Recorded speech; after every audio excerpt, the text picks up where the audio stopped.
Okay, so this is a tutorial on the muscles of the neck which line the anterior triangle.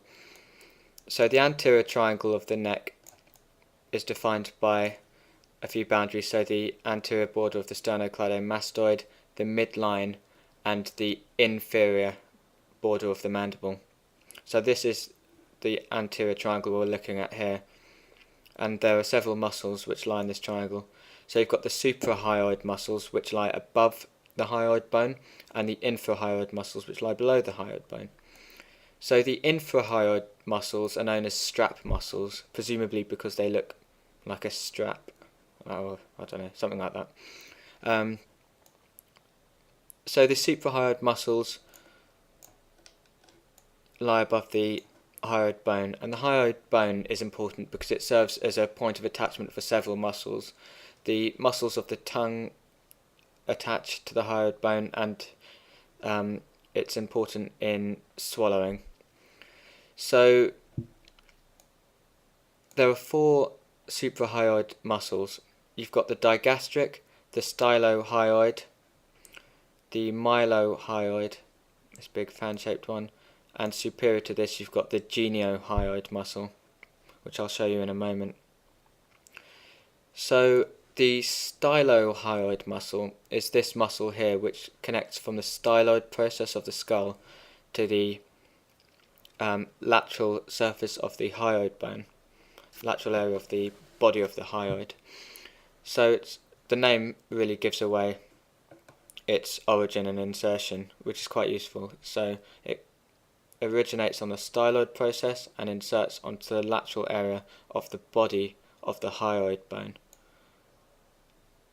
So the hyoid bone lies at rest at the level, roughly at the level of the base of the mandible, and lies just a little bit above the thyroid cartilage. So several muscles attach here.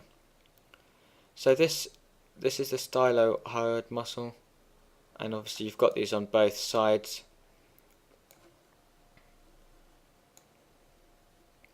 So the next muscle is the digastric muscle. So this is this muscle which loops all the way here, attaches to the hyoid bone, and also attaches on the inside surface of the mandible. So it attaches in the digastric fossa and also on the medial surface of the mastoid process. So the digastric muscle is called digastric because di means two and gastric means bellies, so it's a two-bellied muscle. You've got the anterior belly and the posterior belly.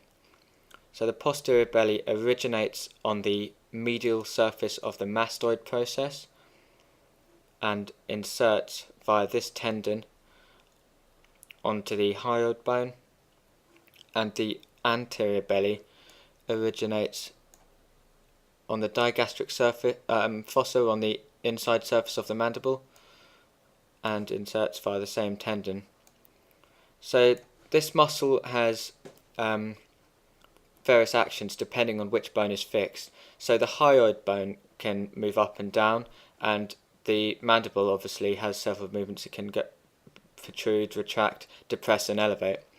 So if the hyoid bone is fixed in place, then the digastric muscle will act to open the mouth, so it'll pull the jaw, the mandible down, opening the mouth. So you can imagine this action if you have, so the mastoid process is obviously fixed. If the hyoid bone is fixed in place, then the anterior belly of the digastric muscle will pull the jawbone down and open the mouth. If the mandible is fixed, however, and obviously the mastoid process is fixed, then the digastric muscle, both bellies, will cause the hyoid bone to elevate. So it depends which bones are fixed. So it's quite an unusual muscle because it has three attachments. So the next muscle is the mylohyoid. So I'm just going to rotate the model around and we're going to look at it from underneath. So you can see the digastric muscle. It lies inferior to the mylohyoid, which is this fan-shaped muscle here. So this muscle forms the floor of the mouth, and this muscle can elevate the hyoid bone. So it's attached on the inside surface of the mandible, and it originates on the mylohyoid line on the mandible, and it inserts obviously onto the hyoid bone. So these muscles, separate muscles, blend in the midline and originate on the inside surface of the mandible on the mylohyoid line. So it lies superior to the digastric muscle, and it supports and elevates the floor of the mouth, and it also elevates the hyoid bone. So that's the mylohyoid muscle. So just superior to the mylohyoid muscle, you've got the final muscle, the suprahyoid muscle, which is the geniohyoid. So if I just remove the mylohyoid, you can see there is a muscle, a thin muscle, which runs from the hyoid bone to the inside surface of the mandible again. So this muscle originates on the inferior mental spine of the mandible. So this is a little thing that lies on the inside surface of the mandible, and it inserts onto the hyoid bone. So again, the action of this muscle depends on which bone is fixed. So I'll just remove the mylohyoid on this side just so we can have a look. So we've got, so you can see this thin muscle. So it lies superior to the mylohyoid muscle on its medially. So you can see this muscle above it. This is a muscle of the tongue. This is the genioglossus muscle, but ignore that for now. Just looking at this thin, so you can see this thin muscle running from the hyoid to the inside surface of the mandible. So it depends on which bone is fixed as to what the action of this muscle is. So if the hyoid bone is fixed, then the geniohyoid will open the jaw. It will pull it downwards and inwards. Whereas if the mandible is fixed, it will elevate the hyoid. So the word genio refers in Greek or something to chin. So if you see the prefix genio, it refers to chin. So the genioglossus, this tongue muscle here, attaches inside on the chin, on the inside surface of the mandible.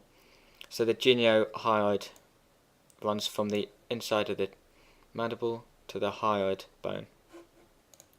So those are the 4 suprahyoid muscles in the anterior triangle of the neck. So you've got the stylohyoid, the digastric, the fan-shaped mylohyoid, and you've got the geniohyoid.